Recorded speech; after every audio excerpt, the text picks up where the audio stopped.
ओम नमो भगवते वासुदेवाय। जय श्री कृष्णा, जय भोलेनाथ। स्वागत है आप सभी का हमारे YouTube चैनल पर। आज की वीडियो में सुनेंगे 20वां अध्याय माघ महात्म्य का। वेद निधि ने कहा, हे ऋषि, आप कृपा कर इन सबको उस धर्म का उपदेश दें जिससे इनकी मुक्ति हो। आप समर्थ हैं और इस कार्य में इनकी सहायता कर सकते हैं। लोमस ऋषि जी बोले, इन सब की मुक्ति का साधन माघ स्नान ही है। ये मेरे साथ माघ स्नान करें, निश्चय ही इनकी मुक्ति होगी। इससे अच्छा कोई दूसरा उपाय नहीं है। पाप, फल, श्राप एवं तीर्थ पर किए गए पापों को नष्ट करने की शक्ति माघ स्नान में ही निहित है। तीर्थ पर किया गया माघ स्नान 7 जन्म तक के पापों को नष्ट करता है। मुनिजनों का कहना है कि वे सभी पाप जिनका कोई प्रायश्चित नहीं दिखाई देता, वे माघ स्नान के द्वारा ही नष्ट हो सकते हैं। माघ मास को ज्ञानी जन पवित्रतम मास मानते हैं।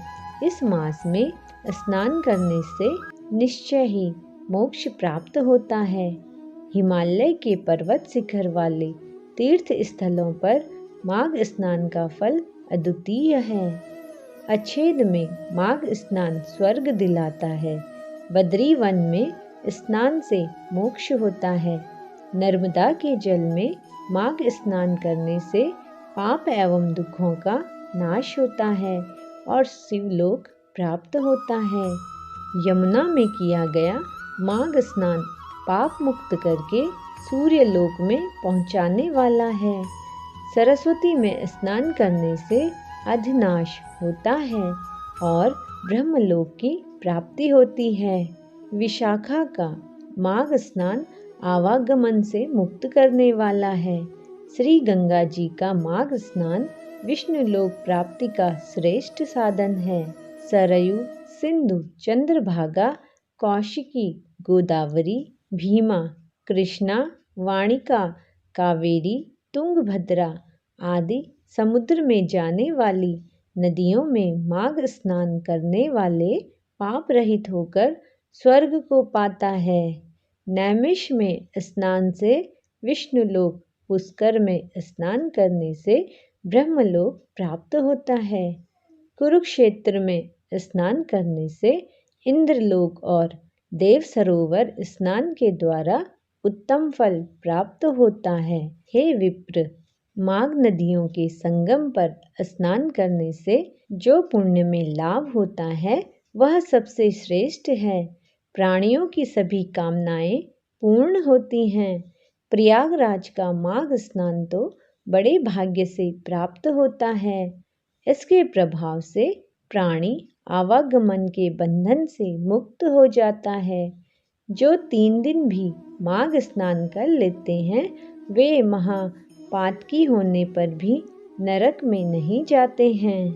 प्रयागराज में माघ स्नान करने वाले सकल सिद्धियों और संपदा को प्राप्त करते हैं। उनके द्वारा राजसूय यज्ञ से भी अधिक फल प्राप्त होता है। हे विप्र, एक समय अवती नगर में वीरसेन नामक राजा हुआ। उसने नर्मदा के तट पर राजसूय यज्ञ किया और 16 अश्वमेघ यज्ञ भी किए। उसने बहुत सा सोना और अन्न दान में दिया। उसने सहस्त्रों गौ ब्राह्मणों को दान दी। उसके ही राज्य में समस्त धर्मों से त्यागा भद्रकी नामक एक मूर्ख दुराचार ब्राह्मण था। वह कुलीन था और खेती करता था। कुछ दिनों बाद जब उसका मन खेती में न लगा तो वह आलसी बना घर में पड़ा रहने लगा। तब क्रोध करके भाइयों ने उसे घर से निकाल दिया। तब वह भूखा प्यासा रहकर इधर उधर घूमने लगा और वह प्रयागराज पहुंच गया। उसने माघ स्नान, एकादशी, त्रिवेणी सहित 3 दिन स्नान किया। उसके समस्त पाप नष्ट हो गए और उसकी गणना उत्तम ब्राह्मणों में होने लगी। फिर वह घर लौट आया। दैव योग से राजा वीरसेन और भद्रक की मृत्यु एक ही समय हुई। उन दोनों की गति स्वर्ग में मैंने स्वयं ही देखी। हे विप्र, राजसूय यज्ञ करने वालों को पुनः गर्भ में आना पड़ता है, परंतु त्रिवेणी में माघ स्नान करने वाले मोक्ष प्राप्त करते हैं। वह पवित्र जल सभी पापों को नष्ट करने वाला है। विद्वानों का कथन है कि स्नान करने वाले समस्त पापों से मुक्त होकर उत्तम गति को प्राप्त करते हैं। अब मैं तुम्हें एक पुरातन इतिहास सुनाता हूँ।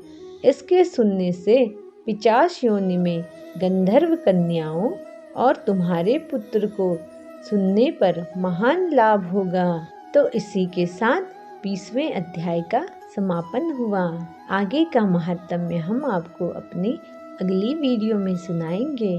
उम्मीद करते हैं आपको वीडियो पसंद आई होगी। तो वीडियो को लाइक और चैनल को सब्सक्राइब करना ना भूलें। जय श्री कृष्ण।